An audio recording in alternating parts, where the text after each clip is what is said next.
प्रिय छात्रों, शाश्वती भाग 2 कक्षा द्वादश प्रथमः पाठः विद्यामृतम् अश्नुते, जिसकी चर्चा मैं इसके पूर्व के वीडियो में कर चुका हूँ कि अमरत्व क्या है, अर्थात मोक्ष क्या है, व्यावहारिक विद्या क्या है, आध्यात्मिक विद्या क्या है, इन सभी पर चर्चा पूर्व में किया जा चुका है। पुनः एक बार मैं बताना चाहूँगा कि विद्यामृतम् अश्नुते ईशावास्योपनिषद से लिया गया है। ईशावास्योपनिषद यजुर्वेद की माध्यन्दिन एवं काण्व संहिता का 40वां अध्याय है, जिसमें कुल 18 मंत्र हैं। उन्हीं 18 मंत्रों में से कुछ मंत्रों का संकलन इस पाठ में दिया गया है। ईशावास्यम से प्रारंभ होने के कारण ईशावास्योपनिषद का प्रथम मंत्र जो ईशावास्यमिदं है, ईशावास्यम से प्रारंभ होने के कारण इस उपनिषद का नाम ईशावास्योपनिषद पड़ा। इसका प्रथम मंत्र है ईशावास्यमिदं सर्वं यत्किंच जगत्यां जगत् तेन त्यक्तेन भुञ्जीथा मा गृधः कस्य धनम्। अन्वय अर्थात इसका आशय है कि अर्थ के अनुसार पदों को व्यवस्थित रूप दे देना अन्वय है, जिससे अर्थ जानने में सुगमता हो। अन्वय है जगत्यां यत् किंच जगत् अस्ति इदं सर्वं ईशावास्यम तेन त्यक्तेन भुञ्जीथा कस्य स्विद् धनं मा गृधः। शब्दार्थाः। अन्वय में जिस ढंग से प्रत्येक पद को दिया गया है उसी के अनुसार सभी का अर्थ भी दिया गया है। जगत्याम अर्थात संसार में, यत माने जो, किम कुछ, च और, जगत परिवर्तनशील, इदम यह, सर्व माने सभी, ईशा ईश्वर के द्वारा, वास्यम आच्छादित या व्याप्त, तेन उसी के द्वारा या उसके द्वारा, त्यक्तेन त्याग भाव से, भुंजीथा उपभोग करो, कस्य स्विद् अर्थात किसी का, मा गृधः मा माने नहीं, गृधः माने लालच, लालच मत करो। इसका अर्थ हुआ संसार में जो कुछ भी जड़ चेतन है, परिवर्तनशील है, वह सब ईश्वर के द्वारा व्याप्त है। अतः आसक्ति के बिना त्याग भाव से भोग करो, किसी के धन का लालच न करो।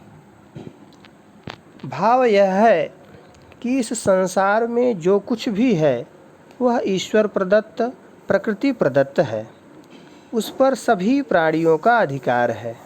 अतः हम सभी को त्याग भाव से बिना लोभ के सभी वस्तुओं का उपभोग करना चाहिए।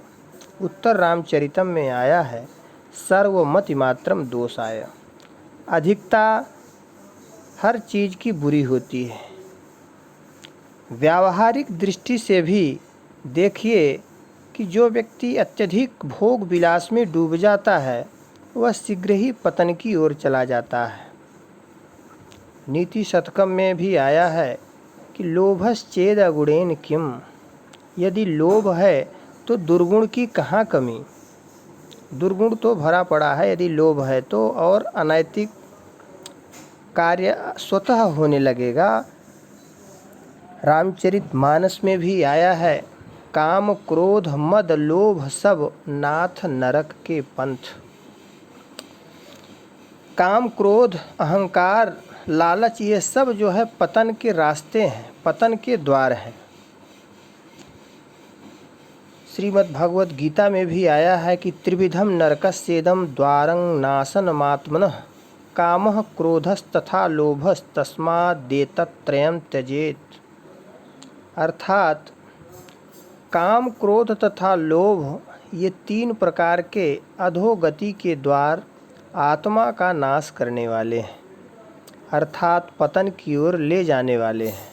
अतएव इन तीनों को त्याग देना चाहिए।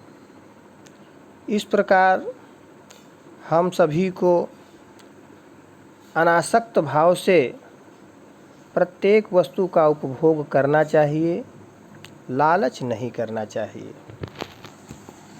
दूसरा मंत्र है कुर्वन्नेवेह कर्माणि जिजीविषेच्छतं समाः एवं त्वयि नान्यथेतोऽस्ति न कर्म लिप्यते नरे। अन्वय है इह कर्माणि कुर्वन् एव शतं समाः जिजीविषेत् एवं त्वयि नरे न कर्म लिप्यते इतः अन्यथा न अस्ति।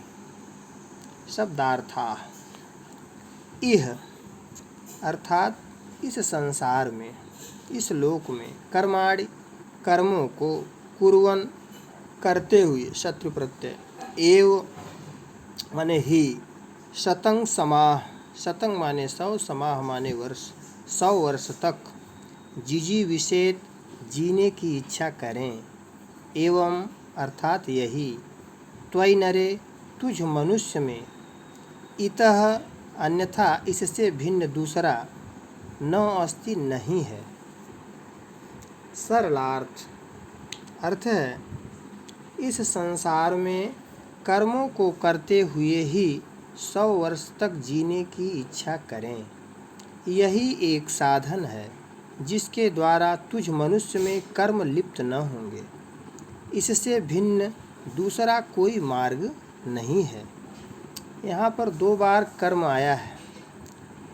इस संसार में कर्मों को करते हुए, कुर्वन्नेवेह कर्माणि जिजीविषेच्छतं समाः, 100 वर्ष तक जीने की इच्छा करनी चाहिए। तो यहाँ जो आया है कर्म, यह शुभ कर्मों के लिए है।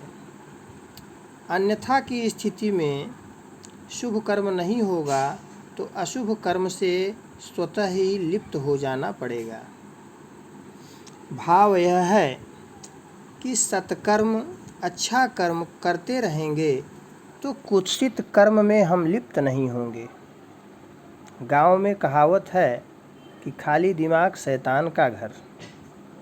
अर्थात अगर कुछ नहीं कोई व्यक्ति करेगा, अच्छा कर्म नहीं करेगा, तो स्वतः उसके दिमाग में सब तमाम तरह की जो है वैसी बातें आएंगी जिससे केवल अनिष्ट होगा और उसी का नुकसान होगा। जिस प्रकार खेत में कोई फसल नहीं बोने से घास फूस कांटा इत्यादि उसमें अपना जगह बना लेते हैं। गीता में भी आया है कि न ही कश्चित् क्षणमपि जातु तिष्ठत्य कर्मकृत् कार्यते ह्यवशः कर्मः सर्वः प्रकृतिजैर्गुणैः। प्रकृति प्रदत्त गुणों के कारण क्षण मात्र भी कोई बिना कर्म किए नहीं रह सकता। या तो सत्कर्म करेगा या तो कुत्सित कर्म करेगा। अगर सत्कर्म नहीं करेगा तो वह कुत्सित कर्म करने लगेगा। इसलिए सत्कर्म, अच्छा कर्म, शुभ कर्म करना चाहिए और उसको करते हुए 100 वर्ष तक जीने की कामना करनी चाहिए। यही इस मंत्र का आशय है। और इसके आगे जो भी मंत्र हैं उसके लिए हमारा दूसरा वीडियो देखें। तब तक के लिए धन्यवाद।